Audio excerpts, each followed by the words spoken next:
please join me in giving a warm welcome to Vermont Edition host Jane Lindholm and our guest speaker, Loung Ung.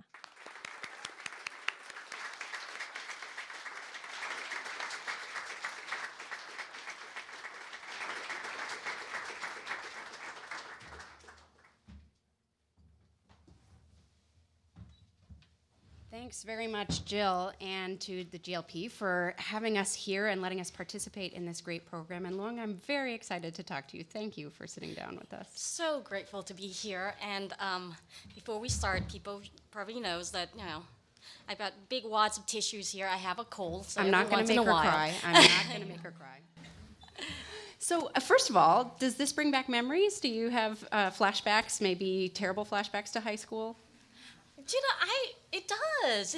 Just walking up here, and some terrible flashbacks, some wonderful flashbacks. And I was sharing with a couple of students before, and I remember classes and teachers, but also where I made out. And that was fun too. Wonderful memories. Those could be terrible flashbacks as well, depending on the... It could be, but it was my choice, and it was consensual, so that was good. Excellent. So most of the students here have read your first memoir, First They Killed My Father, and have perhaps also screened the movie and have been studying the time period. And so let's talk a little bit about your early childhood. You were 5 when the Khmer Rouge evacuated Phnom Penh, where you were living with your family. And you write vividly in your memoir about first walking and not understanding how long you were going to have to walk for and where you were going. And then living in various places with your family, always fearing for your lives, always fearing that you'd be discovered for who you were, who your father was, about becoming a child soldier. And I'm wondering if now, in situations like this, having to talk about that period of your life feels cathartic or difficult or both? Yeah. It can be, and sometimes it's cathartic, sometimes it's difficult, but at least it's my choice. Mm-hmm. And that's the big difference, is that when I was going through it, I was isolated. I didn't have a choice. I couldn't express myself. I couldn't cry. I couldn't scream. I couldn't fight, because to do so would meant not only to bring danger to myself, but to my family members. And so now I'm okay. I try to honor the sadness when I feel it. I also honor the celebration and the joy when I remember it. And there is power in being able to claim your story, to claim your voice, to be visible, to know that this happened to you and it was not your fault. And it wasn't anything I brought upon myself. If anybody should feel ashamed or embarrassed or ostracized by the abuses that we suffered, by the pain that was committed against us, it should be wholly, belong to the shoulders of the perpetrators, not the survivors. And so for me, it's honoring. Also, writing was very cathartic for me. Before I started writing, the war and the genocide and the trauma existed almost like a dark cloud floating over my head that followed me everywhere I went. When I went to bed, when I went to school, when I tried to study geometry, when I tried to pass my test here at high school. And I couldn't make sense of it. And it was just so big, and it would strike at a time that I couldn't control it.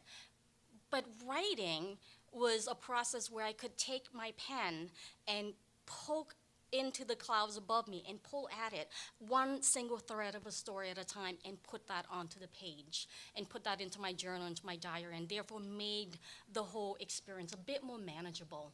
When you're able to see and make sense and dissect the story and put facts and information's names to the things that you are afraid of the most, you have power over it. And so for me, it has been a very life-saving tool. And did it feel that way when you were working on the movie version as well? Because seeing it, writing it, and then seeing it visualized with actual young children who maybe resemble you at 5 can be a different experience.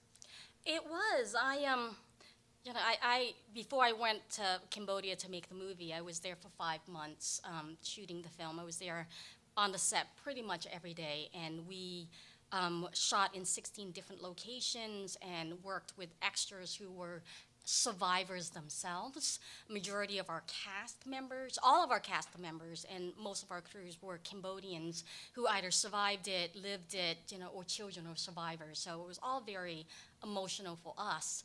And I was really afraid of how that was going to hit me.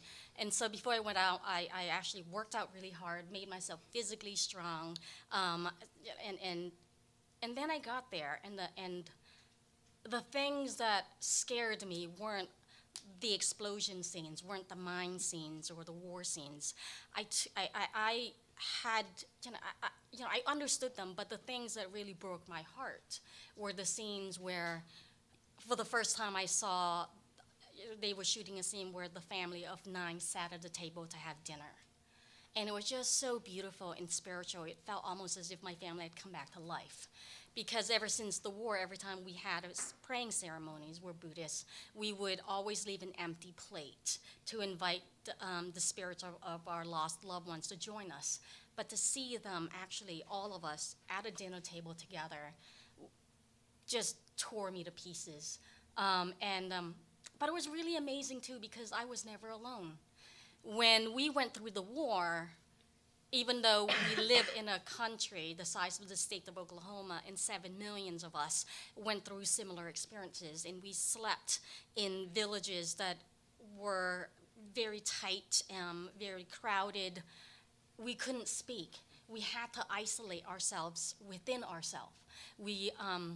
And so you were together, but you experienced everything alone because you couldn't express yourself.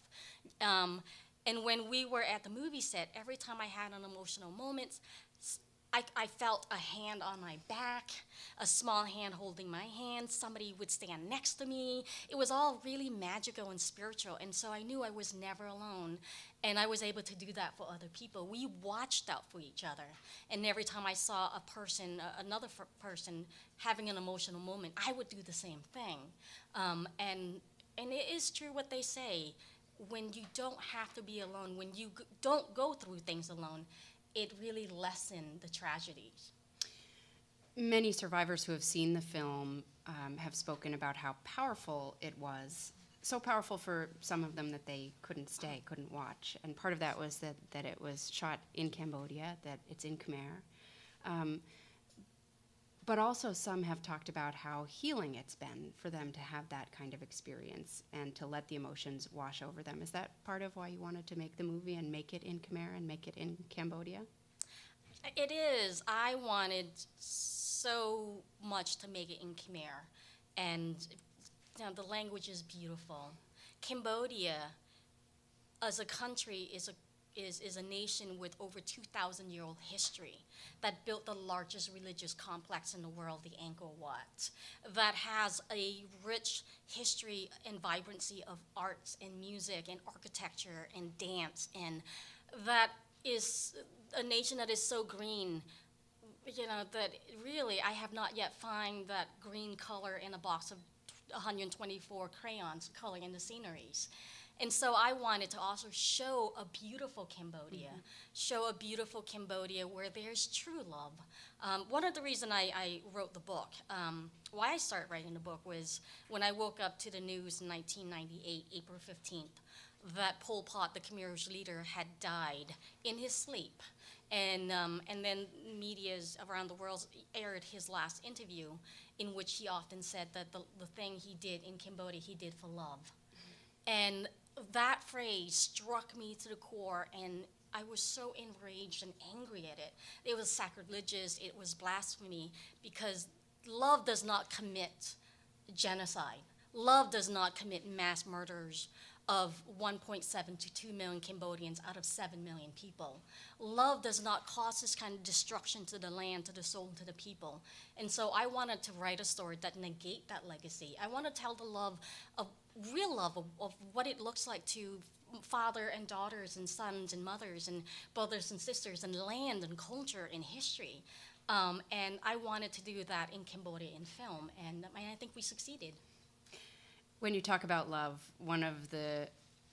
clearly one of the most powerful relationships in your life was that of your relationship with your father and your love for your father. Could you describe him for us? My father, I'm one of 7, and so, my brothers were all so cool, and older brothers, and they were all so busy with their bell-bottom pants and Elvis Presley music and their 8-track tapes and desperately trying to be cool. And my 3 sisters and I were very loud when we played and fought a lot. And so my mother was busy.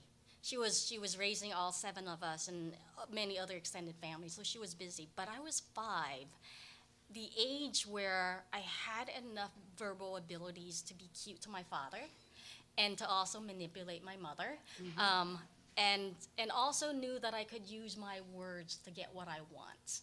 And my father, instead of, like other people who thought I was a troublesome child or talked to much, my father thought I was clever. And I grew up to want to live up to that.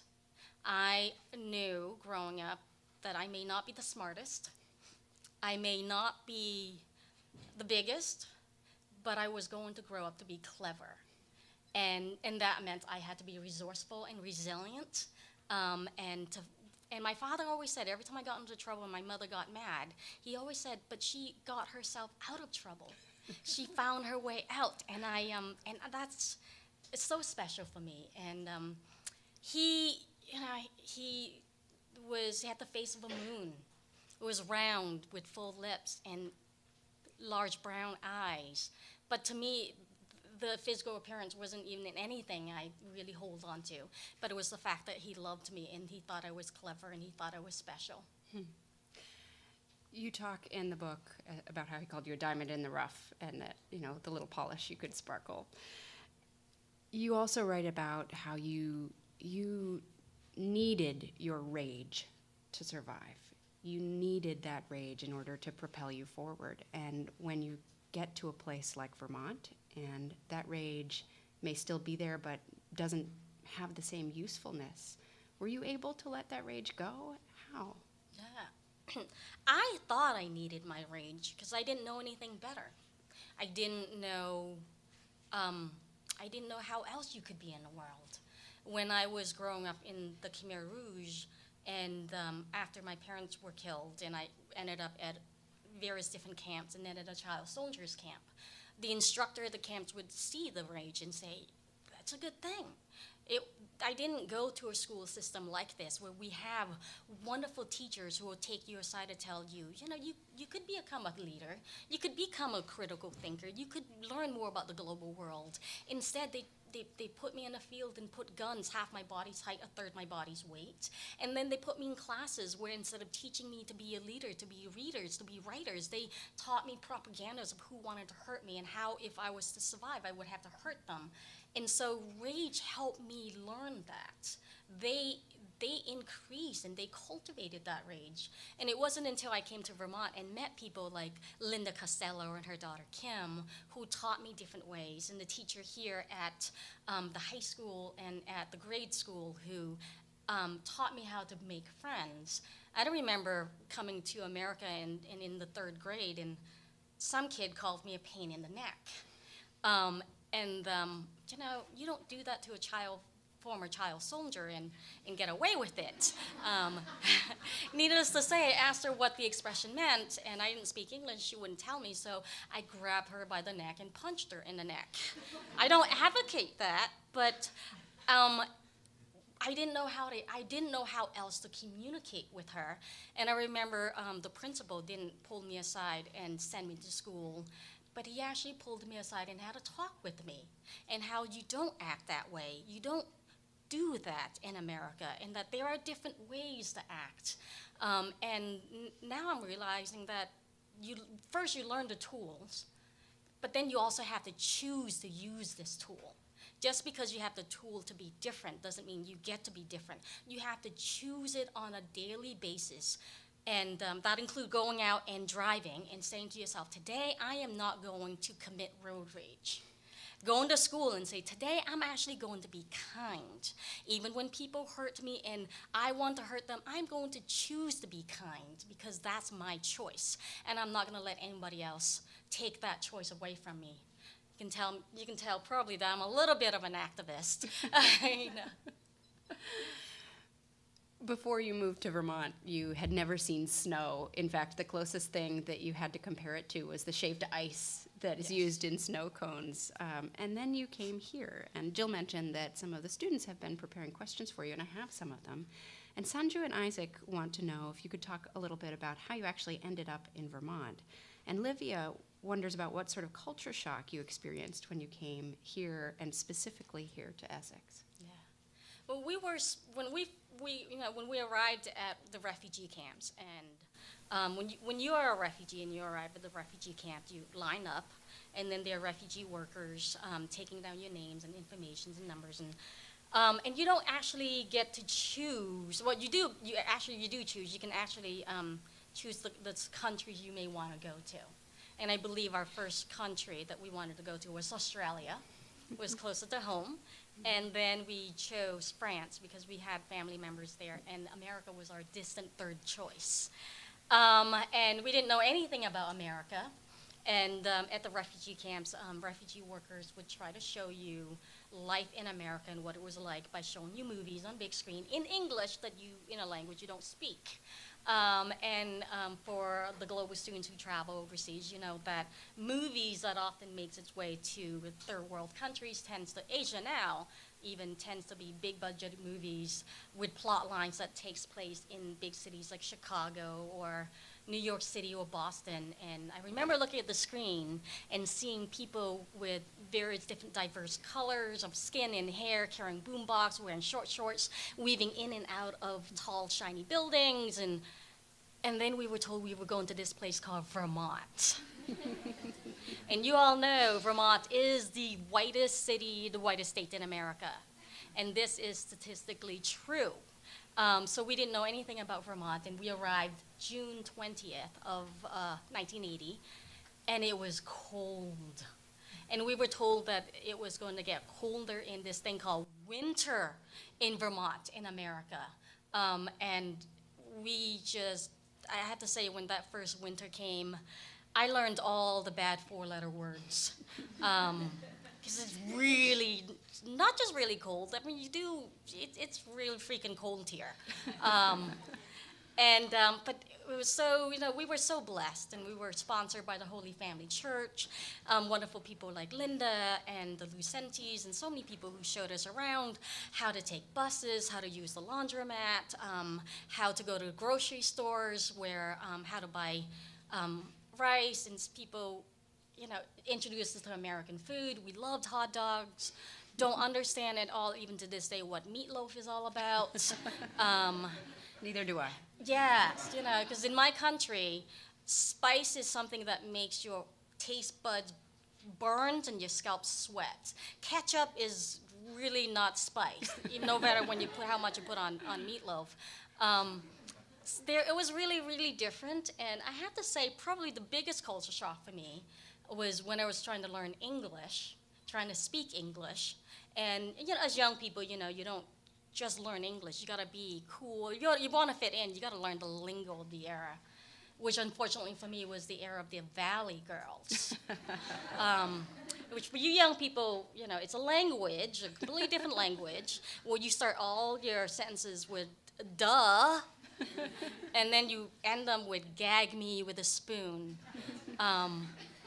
And as non-native speakers, and also my first two languages in Chinese and Cambodian, I am often very creative with languages, and so I would come in, it's like, gag me with a fork, y'all, which does not work. Mm-mm. Yeah. Natalie is wondering if your teachers and classmates knew what you had been through. My classmates didn't. I didn't speak about it. A few teachers knew about it, but not very much. I couldn't speak about it. I wanted so much to have what my friends had, which I believe was safety, love, normalcy, to fit in, to be just like everybody else. That's all I wanted, just to be just like everybody else. And whatever that was different about me, I hid, and hid really well. And And the toxicity of what happened to me was so strong that every time I try to speak, I would be so emotional that I would just burst into tears. And then I just thought the tears would never stop flowing. And the one time I remember here at high school, going through puberty and you know, that's difficult enough, but then when you go through changes in your body and your mind, the stories came back in a way that I couldn't control it. And I remember going to see the school counselor here and could not talk about it. And then ran out of the class and out of her office and went into the bathroom and vomited. And that was how and why I started writing. I could not speak the words. And so instead of vomiting into the toilet, I vomited the words onto the pages. And then I just started writing. Whatever that came up, however it came up, I just started writing.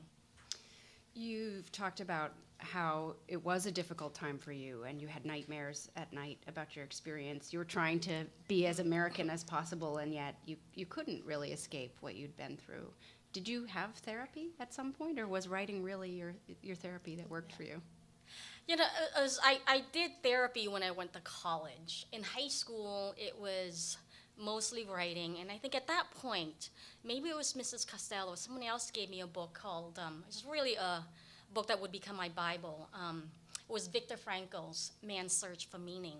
And it was such a wonderful book, and in it, I learned the art of logotherapy, of using writing as a form of therapy. And it's actually now being used in a lot of communities for survivors of traumas, for survivors of domestic violence, for people to rewrite their narratives and use it as a tool to heal themselves. But back at that time, I didn't really know much about it, and I'm so grateful that Mr. Frankel wrote the book. And so for me, it was writing and reading.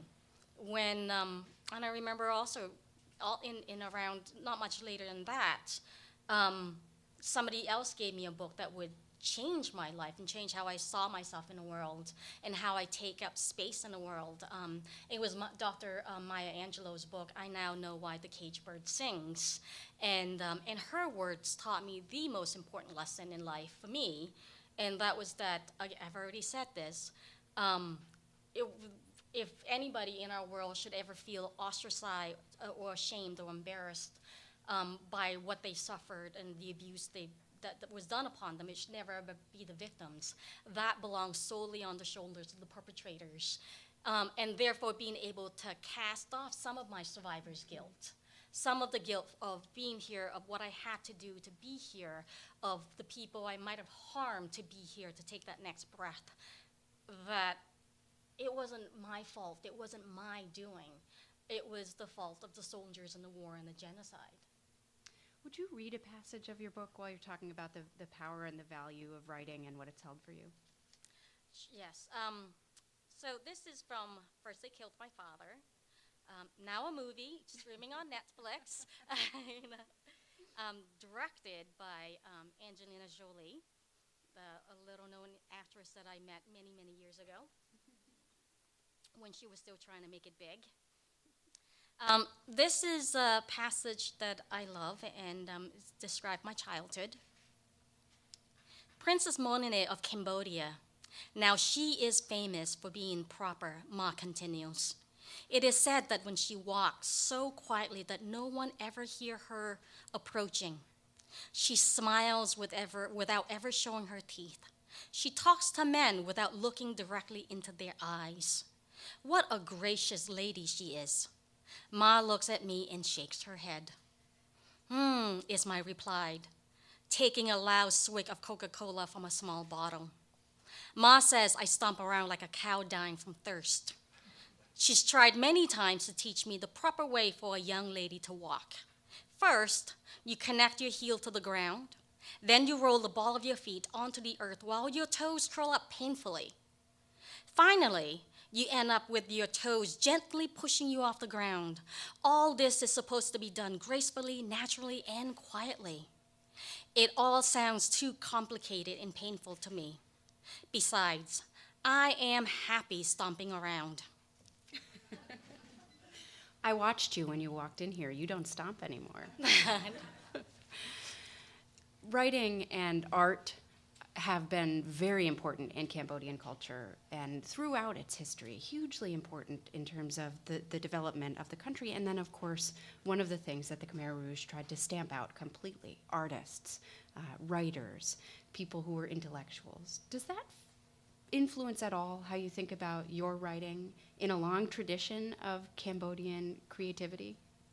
It does. Of the quarter of the people who perished in the war, in the genocide from starvations, diseases, and hard labor and executions, the soldiers targeted leaders and builders of the nations, the doctors, the lawyers, the architects, the Buddhists, the singers and writers. And with that said, 90% of artists were estimated to have been killed during the war. And I believe the soldiers targeted artists because we are a group of people that they believe are able to see what is beyond the here and now. We could see into the sky and the spirit, and we can see into the earth and the soul, and then we can put that into our art and our writings and our weaving and our knitting and our cooking and our writing, and that is spiritual. And so for me, writing started up as a therapeutic tool, but the more I did it, the more I wanted to create something that lasts. And I wanted to write the soul of Cambodia in the rhythm of the Cambodian language, and also just the beauty of the Cambodian culture. And in life is short. We may be here today, we may not tomorrow, but my words and my art will go out there and hopefully will last much longer. And I hope the beauty that we put in as artists will continue to affect others in such a way. What does your family think of your writing and your legacy? I don't have a legacy with my family, and it's right. It's absolutely right. We shouldn't ever, I think, shouldn't ever focus on being a legacy to our family or to anybody, actually. I mean, I'm nothing special, and they are much more happy with the legacy of me as an eater of food. And I am somebody, when you cook for me, I am so joyful. I am so happy because I don't cook, and I don't like to cook. And if you cook, I can hop myself on a counter and with my glass of wine or Coke, entertain you with stories. And so that hopefully is a legacy that will last with my nieces and great nieces. But no, they're happy that I've told the story. And I remember when I first published the book, when I first got the contract for First They Killed My Father, I went to Cambodia and I went to my brothers and sister, and I had printed a copy of the Universal Declarations of Human Rights. I was going to tell them all the ways why we needed to get this story out. And though it is our personal story, I wanted to tell them about the violations of human rights and about what happened to us was crimes against humanity. It was war crimes. It was genocide. It didn't just happen to us. It happened to Cambodia as a nation. It happened to the world as a human race. And before I even had a chance to explain anything to them, my siblings gave me their permissions very readily. And it dawned on me then that when a human rights abuse has been perpetrated against a person, that person knows, with or without information or with or without declarations of human rights. When wrongs have been done to us, we know, and when we tell the story of what happened, it is the right thing to do, and we do it because it is the right thing to do. We have some other questions from some of the students, and Shradika wants to know how you think your experience have motivated you in your adult life, and we've been talking about some of how this has unfolded in your life. And Ella and Clara and Maya also want to know how this history, your past, now affect you in your daily life. How it has motivated me is, I just, my past does not define my future. And I was talking with my husband about it, when I was growing up, and when people heard of my story, I remember very clearly their kindness, their support, their love, their friendship, their extensions of many, many things that helped my family and I not only survive our wars and our genocide, but to thrive in peace. What didn't help was the pity. What didn't help was people feeling sorry for us. And because pity doesn't solve problems. Support and allies and assistance to help people who could then help themselves. So I think, that kind of motivated me to be who I am, to show people that we are strong, that we are all strong, that we are all courageous, that it is all within us, that all we have to do is tap into it. And I think when people, to show people that we are survivors and not merely victims. I've been interested recently and been giving some talks and some thoughts about the issue of resilience. And if you Google the word resilience, Google definition says it's an ability to bounce back, to snap back into shape, to overcome adversities and health concerns and break up relationships. And one of the example they give is elasticities. But then if you do a little bit more research and you read the work of people who spent decades studying the topic of resilience, groups like the American Psychological Associations, and you read what they say about resilience, and they say you can cultivate resilience. It's a thing that is learned. It's a learned behavior. And what you do to cultivate and increase your resilience in life, to help you overcome traumas and adversities, is to cultivate your communication skills, your skills to manage feelings and intense emotions and stress, to build communities and build relationships where there's trust and love and faith. It is to be connected to one another. And it does not at all sound like resilient is something you do alone. It is something you do together. So it only makes sense that we do the work to build our community and our own resilience so that we can rise together. And so I think that's motivated my work as an activist, as a person, as an aunt, as a friend, as a community member, is to show that we have the strength and we have the courage, but it amplifies when we do that together, when we be together, when we form and we join groups to do the work together. And in the US, it's just, there are over 1 million charitable organizations registered. Many, many people trying to do good work. We don't have to do any of this work ourselves. And it is better we do it together. My goodness, my activism just coming out again. That's great. Do you have advice for the young people who are here today on how to not only build their own resilience, but work in that communal way to strengthen all of us together? High school is a really hard time. It really is. I wish I'd learned in high school that people want you to succeed. When I was in high school, and like many other high schools, there were people who were unkind. There were people who picked on me. There were people who, I might have even picked on because, and then there are the mean girls and the popular girls and the cliques, and I think what really harmed me and prevented me from having a better life was, in high school, was this belief that people were waiting to see me fail. That they were waiting to see this so that they could laugh at it, so that they could make, but in actuality, that's not true. It may seem so to you because there may be one person, or maybe even 3 people, or maybe even 10 people who are waiting to see you fail. But this is a school of 400 or so, however many students here. That only means that there are 390 other people who are waiting to see you succeed. Find those people and know and help them succeed so that you could succeed.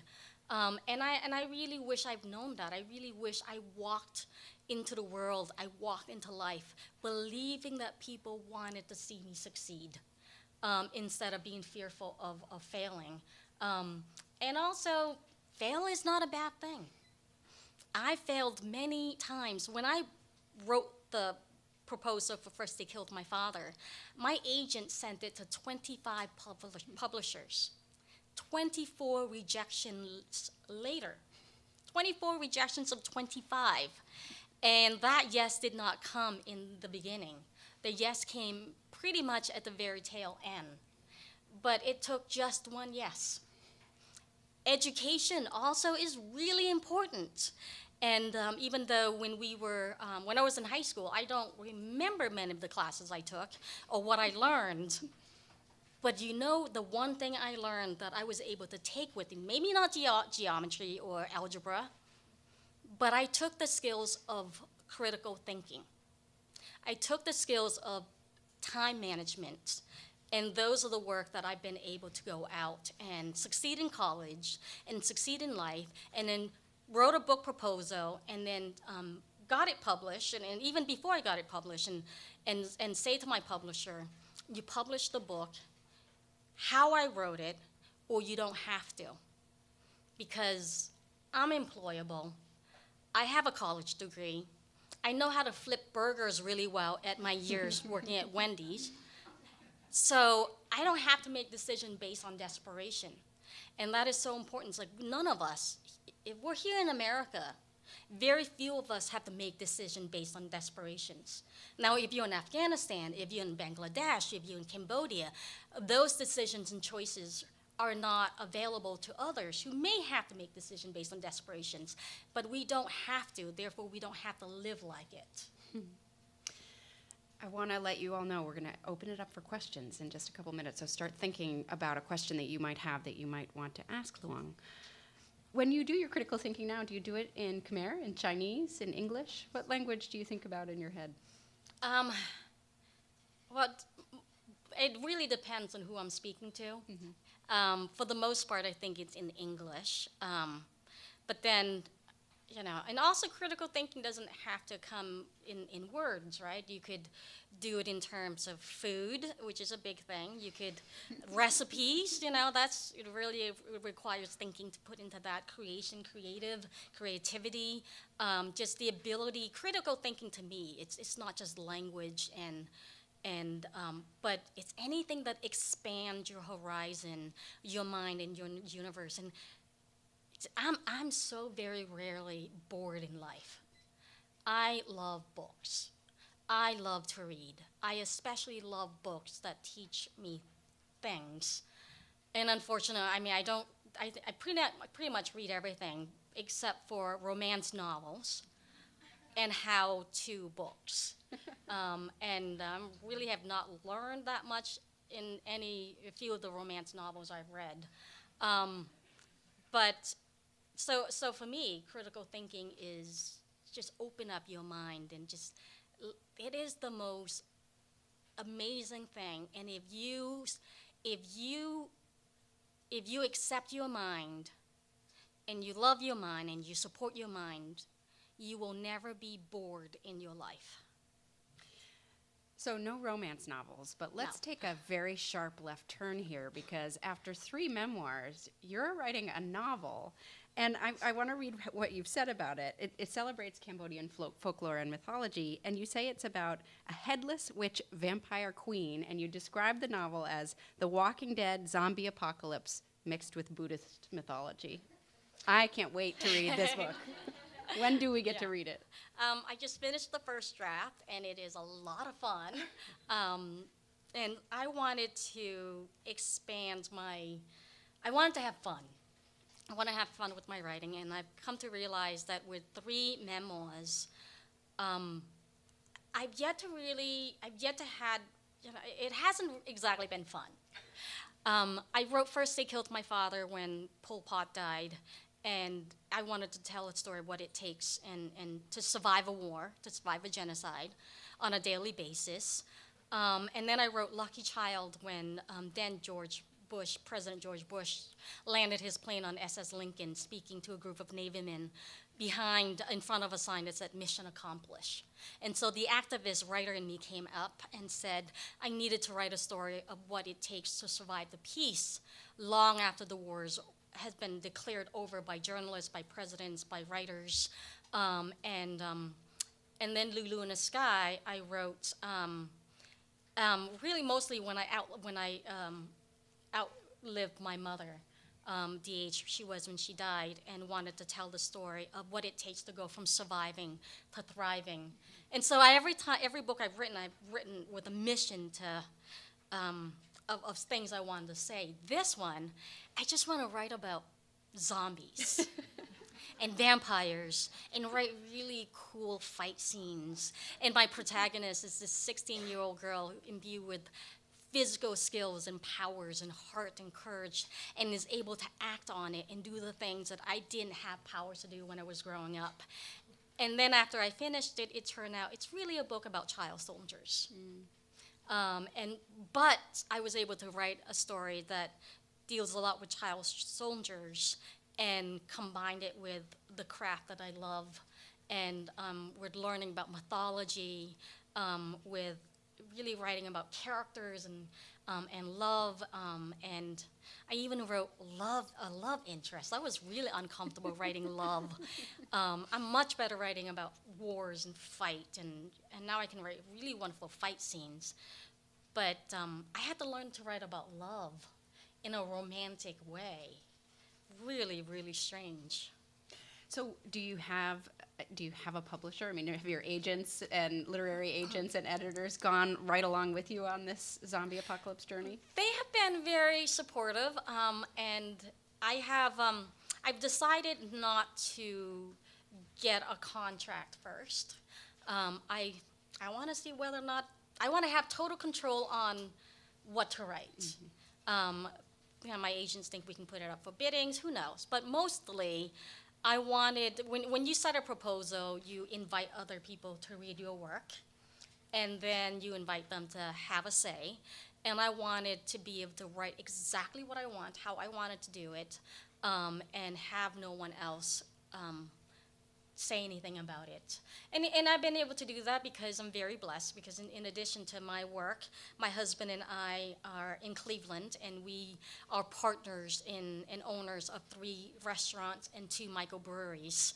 So we make pizzas and beers, and so that allows me to work at our businesses and write when I want. And not cook. And not cook. All right, do you guys have questions that you'd like to ask Loung? There's a microphone right here, and don't be shy, please just get right on up, come to the microphone, ask your question, and you can line up. We've got plenty of time for questions if you have them. Want to start? And tell us who you are. Okay. So my name is Cara Viglucci, and I'm a 9th grader here at EHS. And my question is, what was it like to work with someone else to try to portray your story on film? What was a challenge, and what surprised you? Well, I'm so blessed, and that I didn't just get to work with another writer. I got to work with one of my bestest friends in the world. And Angelina Jolie and I met when my book, First They Killed My Father, came out in 2000, and she was in Cambodia filming Tomb Raiders. And she said she picked up a copy of my book from a seller on the street, meaning she picked up a pirated copy of my book, meaning she owes me $5 in royalty. And then and she called me up, and we just have been good friends ever since. And through the years, I've had studios contacting me wanting to turn the book into a film, and I've taken some meetings, and I had just not liked what they've offered and what they pitched. I've always known that if I was going to do and turn the book into a film, it was going to be with the right group of people, with the right integrity, and with the right intentions, or I was not going to do it at all. And Angie is that person. She loves Cambodia. She loves, she has an adopted son, so it's very she's emotionally connected to the country, as well as spiritually and intellectually connected to the country. And so when we sat down to write the screenplay together, she's so talented. I took her lead, and we just worked different drafts, many drafts. I learned a lot from her, and I think she'll say she learns from me. And I think the most important thing was that we knew what we wanted to put out, that we had an end game. And our end game was that we wanted to do a story that would honor the country, that would honor my family and the many, many families in Cambodia, that would honor the culture and even the land. We knew that we wanted to do a love story to Cambodia and not a war story of the Khmer Rouge genocide.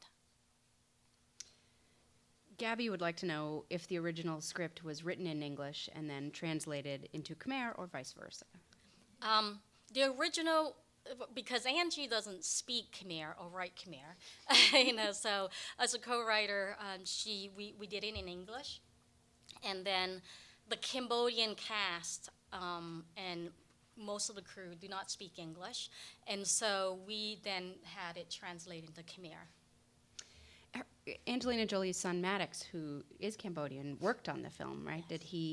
Did he get the value out of it that she was hoping that he would by working and actually being a part of that production? Oh, yes. He was great. He was great. I think being in Cambodia, being able to live there for 4 to 5 months, and for him, it's learning. It's not just learning the story, but also being with people who live on the land, so that he could be there to live on the land, see other people. And he was a big brother. He was a big brother to the cast members. And the little girl who plays me in the movie, she was 9. And her whole family, Pax and Matt and all the twins, and they were all on the set often. And they became a big family, and they just teased him. He played. He got to play with them. So I think, he really did. He loved Cambodia, and we're all looking forward to getting back there soon. Other questions? Hi, my name is Greta Alexandra Parker, and I'm a 9th grader here. How has your experience as a survivor of war influenced your thoughts on current events and conflicts now?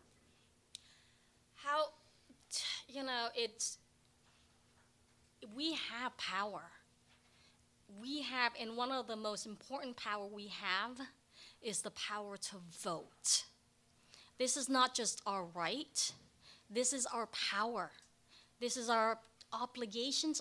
We should choose to. And I think it's, when we see what's going on, and you and I can get afterward and we can just keep on going, because what's going on right now is ridiculous, and it just burns me up inside that, this little water is not going to quench. But I think sometimes when we look around at what's going on around the world, what's going on in the U.S., we feel powerless. And then we don't do anything. And we have to step up. We all have to step up. We don't have to wait until we're 18. We can actually start. And I'm so heartened by what's going on with the high school students and high school students movement around the country. I mean, speaking of that, just gave me chills. I wish I knew I had that power when I was their age. And to take that power, to show our politicians, to show our world leaders that we are not going to take this, that we are not going to sit and just listen to their lies, that we will actually, that we know what we're worth, and that we know what we can do. And so, I mean, for me, it has forced me to, when I look at my healing and when I do my talk, it's made me share a lot more about my personal belief that in my personal growth and in the healing of my own trauma, it is not enough to go inward. It is not enough to know about yourself, to heal yourself, to write about your trauma, your experience, and that I hope if you do, in the Buddhist culture, we believe that we will all suffer, we will all have to deal with pains, and then we do need to take care of ourselves. But at some point, hopefully you'll get to that point where you are just bored with yourself. You are not that special. You need to be able to take your feelings after you go inward, get outward, go wide, connect with other people, connect with other groups. When you're watching televisions, when you're at a school meetings, when your principal or teachers bring up issues and teaching you about things, listening to the vibrations in your heart, listening to which heartstrings twangs, whether it's in issues of Amnesty International or child soldiers or landmines or reading to the communities or environmentalists, listen to the vibrations of your heartstrings. And when that vibrates, follow that to the issues that you want to work on, and then help make this world a better place for all of us. Not just for others, but for all of us, because this is it. This is our own one world, and if we don't take care of it, it is not going to take care of us. And we're really experiencing that now. And so, in our restaurants, we use our place to do fundraisings. We have and host fundraisings to host and support groups like 10,000 Villages or politicians that we believe needs to be in office, who are running for offices. You said things are burning you up right now. You're angry. What specifically are you angry about? What specific issues do you see that are making you furious in American politics? Well, I am, every time I read anything about president, and every time I say president, I have to say my eyes roll a little. But he is the president. Every time I hear another stupid things he's come up with and said about the refugee issues, immigration issues, but especially refugee issues, it just makes me mad. This country is built on the power, resiliency, creativity, talents, commitment, work of many, many, many refugees. Albert Einstein was a refugee. Madeleine Albright was a refugee. I am a refugee and was a refugee who came here and was given a second chance at life, and who are now and had been and so grateful to the support of the American government for giving me Medicaid, Medicare, and for giving me support and food stamps when I needed it and I didn't speak English when my brothers and sisters and I came. But we have since then been tax-paying citizens for the last 30 plus years. We contributed to America. We've made friends in America. We built families and communities in America. And my story is not unique. My story has been amplified and multiplied by many wonderful refugee families across our land in many, many states, and especially in beautiful places like Vermont. And refugees don't just build good communities in America and make good citizens in America. Refugees also are happily, and some of us, sending money in support to support family members in different places in our world, and therefore building good citizens and supporting people in those places that love America, that don't want to harm America, because they're being supported by American citizens who were former refugees, who are now world citizens. And so, we really, what's going on right now, this misconceptions and all the lies about how we don't contribute to this community, it just makes me realize that people know so little about it. Does that spark a question in any of you? I know some of you have written questions down that you were thinking of before this, but what are you hearing that you want to know more about? Come right up, ask a question.